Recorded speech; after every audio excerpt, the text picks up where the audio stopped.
Je continue mes lives, pour, réunir notre famille, Noémie et Raphaël, mais également, d'autres, parents, désenfantés qui essayent de me contacter.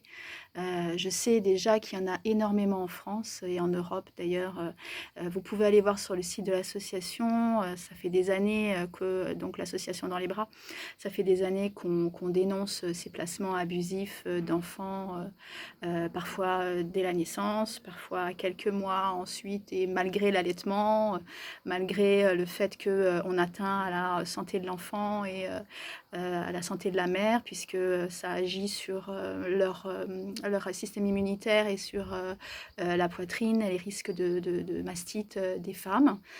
Donc qu'on n'aille pas nous dire ensuite que c'est pour le bien-être et la sécurité ou la santé de l'enfant.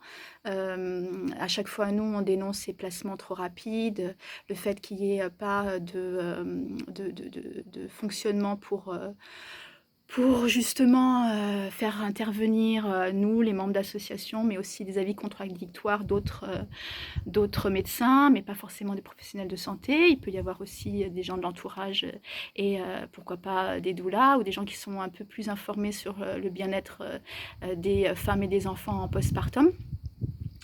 Tout ça, toutes ces personnes-là sont exclues du système judiciaire, du système médical, volontairement afin de nous faire taire. Ça fait plusieurs années déjà qu'on se bat contre cette tentative de musellement des associations et des parents membres ou pas de ces associations à qui on enlève les enfants totalement violemment et arbitrairement en France, et cela depuis, je vous dis, bien longtemps. On cible souvent directement les femmes isolées, les célibataires ou les parents divorcés qui se battent pour la garde de l'enfant ou pour un droit de visite et qu'on utilise dans ces cas-là en les montant l'un contre l'autre pour récupérer les enfants dans l'ASE. Il faut savoir que c'est un vrai business qui s'est mis en place au niveau de l'argent que rapporte un enfant. Ça représente pour les familles d'accueil, les centres d'accueil, environ 5 000 € par mois, puisqu'il y a à la fois l'hébergement, mais il y a aussi l'alimentation, l'habillement. Donc, on peut aller avoir avec des sommes assez importantes. Et c'est un véritable business de bébés placés aussi, et dans l'objectif parfois de les mettre à l'adoption.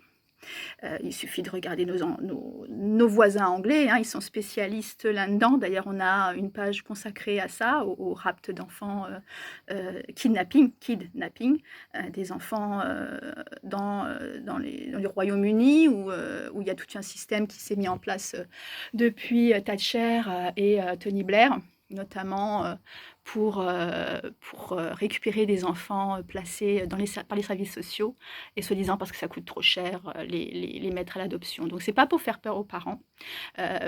C'est pas souvent pour l'adoption, parce qu'il y a tout un fonctionnement en France qui fait que l'adoption de bébés est très difficile. Il faut vraiment répondre à des critères précis. C'est plus les bébés étrangers qui sont adoptés en France, mais par contre, les services comme de l'ASE, eux, fonctionnent grâce à l'argent qu'ils récupèrent des contribuables comme nous, comme vous, des subventions de l'État, etc., et qui font fonctionner tout un ensemble de structures, de PMI ou de familles d'accueil, de centres d'accueil, de centres pour adolescents, tout un système qui fonctionne grâce à des enlèvements d'enfants et des familles qui parfois pourraient être évités si on faisait de la prévention.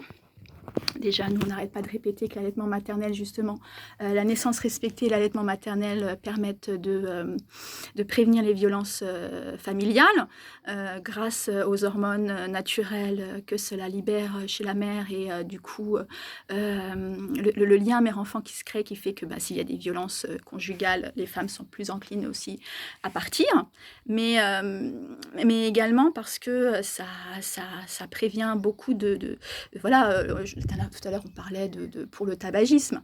Il y a énormément d'idées reçues par rapport au tabagisme et à l'allaitement, comme si les femmes devaient être les Vierges Marie et parfaites, alors que les autres qui donnent du lait industriel en poudre, puisque je rappelle que c'est du lait industriel en poudre, hein, le lait infantile, dit maternisé, premier ou deuxième âge, et du coup, elles peuvent manger, boire, fumer ou vapoter à qui mieux. Par contre, les mères qui allaitent, elles devraient être comme la Sainte Vierge Marie, c'est-à-dire se passer de tout, de tabac, de vapotage, d'alcool, d'alimentation, de ci, de ça, de tomates, de choux, enfin j'en sais rien, et voilà. Parce que effectivement, on met la barre beaucoup plus haut et leur dit que ça passe directement dans le sang, donc dans le lait. Alors il faut savoir déjà, pour toutes les femmes qui allaitent et puis qui fument ou qui boivent de l'alcool et qui ont du mal à se sevrer, soit pendant la naissance, soit pendant l'allaitement, c'est vrai que c'est mieux de se sevrer, pas seulement pour la santé de l'enfant, mais d'abord pour votre santé. Mais si vous n'y arrivez pas, et de toute façon, il faut le faire comme pour tout sevrage de façon très progressive. Déjà, on donne la tétée d'abord, hein, avant de fumer, une cigarette après, sachant que ça passera pas dans le sang, donc dans le lait, dans la minute. Donc du coup, il y a largement le temps. C'est comme pour l'alcool, hein, tout le monde sait très bien que tout passe dans le sang, donc évidemment dans le lait, mais que si vous mangez en même temps et puis que si vous attendez un certain temps, eh ben, ça ne se retrouvera plus de traces dans votre sang, donc dans votre lait. Donc ne vous inquiétez pas par rapport à ça. Évidemment, c'est mieux on ne va pas vous dire le contraire, de ne pas tenter le sevrage du tabac ou de l'alcool ou de la drogue ou quoi que ce soit, mais vous pouvez le faire de façon progressive et surtout, les services sociaux n'ont pas à se servir de ce genre d'argument pour vous enlever vos enfants. Au contraire, le bénéfice-risque fait que même si vous êtes addict à une de ces substances ou drogues, ou voilà, et que vous allez allaiter, eh ben, les bénéfices-risques, et ça c'est l'OMS, c'est l'UNICEF, enfin c'est WABA, enfin c'est l'IPFA, enfin plein d'organismes internationaux et sérieux qui les disent, que le bénéfice-risque pour la santé de la mère et l'enfant, surtout, est plus intéressant d'allaiter, même avec tout ça. Hein, parce que du coup, il y a quand même les anticorps, les IgA, c'est le lait maternel qui est prévu pour le développement des bébés. Donc, quand vous avez les services de PMI, de maternité ou de puériculture. Alors, les puéricultrices, en général, sont beaucoup plus à même de savoir les bénéfices, puisqu'elles s'en rendent compte au quotidien, que les bébés qui sont nourris trop rapidement au lait de vache, eh ben, se retrouvent avec des problèmes de santé graves au niveau digestif, respiratoire, et qu'après, il faut qu'elles soignent tout ça. Donc, elles sont beaucoup plus motivées pour poursuivre les allaitements des mères, mais après, c'est comme si, brusquement, ça n'avait plus aucune importance. Et du coup, on pouvait, allez, vous nous embêtez, vous pouvez épaissir votre lait. Donc évidemment, on ne peut pas épaissir le lait maternel, hein, donc épaissir le lait, ça veut dire pour régler les histoires de colite ou compagnie. Ben non, mais on ne sait pas régler autrement, donc il faut épaissir le lait, donc vous donnez du lait industriel en poudre, qui est déjà de la poudre, donc déjà épaissi, donc déjà pas vivant. Donc déjà mort, donc déjà qui n'a aucun rapport. J'aime bien faire cette comparaison afin que les gens comprennent la différence. C'est que si tous les jours, vous mangez une soupe de légumes en poudre, au lieu d'une soupe fraîche de légumes faite maison, fabriquée, trouvée dans votre jardin, vraiment qui change d'ailleurs de goût tous les jours, toutes les heures même, matin et soir, c'est pas le même goût, c'est pas la même soupe de légumes fraîches fait maison, même du 4 étoiles, hein, on peut même dire que c'est du 4 étoiles, le lait maternel. Donc comparez ça avec de la soupe en poudre, je veux dire, ça vous recadre les choses, c'est ça. Le lait industriel, c'est ça. Donc du coup, qu'il l'accepte ou pas d'ailleurs, hein, c'est ça, techniquement, c'est un lait stérilisé, un lait pasteurisé, un lait qui a été, où on a enlevé une énorme partie même s'ils en remettent, même s'ils disent, ils font de la publicité en disant que c'est quasi identique, non, ça restera toujours de la soupe en poudre. Et donc ça n'a rien à voir avec de la soupe fraîche du jardin, surtout si c'est un bébé qui est nourri avec ça plusieurs jours dès sa naissance, plusieurs années. Donc, c'est important pour les femmes qu'elles comprennent que, au-delà de ces histoires de placement, il s'agit aussi de la santé. Et ça, il faut qu'elles le mettent en avant. On n'a pas le droit, en France, d'enlever un bébé à sa mère, déjà allaité ou non, pour des suspicions de maltraitance, hein, comme pour Noémie et Raphaël. Mais en plus, quand le bébé est allaité, encore moins. Parce que du coup, on met en danger la santé maternelle et infantile. dès les 2. Et donc ce bébé qui est privé de ses parents ne peut même pas le voir comme c'est la loi pour l'allaitement au moins 2 fois par jour. C'est dans la loi, c'est dans les textes de loi. Personne n'a le droit d'empêcher une femme d'allaiter et donc on doit au moins trouver, même dans les entreprises d'ailleurs, au moins 2 heures minimum, 2 fois par jour pour allaiter son bébé en direct et pas avec son tire-lait. Non, non, non, non, en direct. Hein? Le tire-lait, c'est pas l'allaitement en direct, ça ne libère pas les mêmes hormones, ça ne crée pas, c'est déjà bien, c'est énorme, et respect pour les femmes qui arrivent à tirer leur lait en étant séparées de leur bébé, mais c'est pas l'objectif. L'objectif, c'est de remettre en lien le bébé et la mère pour relancer la lactation le plus vite possible. Donc c'est une urgence. Et donc j'encourage les avocats à utiliser cet état d'urgence pour réclamer d'urgence qu'on remette ces enfants dans les bras et au sein de leur mère. Point à la ligne. Il n'y a pas à négocier là-dessus. Et les juges qui ne le feront pas sont complices d'un crime contre les enfants de ce pays, puisqu'ils empêchent les enfants d'accéder au sein et donc à la nourriture qui est prévue pour eux par la nature et biologiquement, la seule nourriture qui est prévue pour eux par la nature. Donc c'est un crime que d'enlever un enfant de sa mère.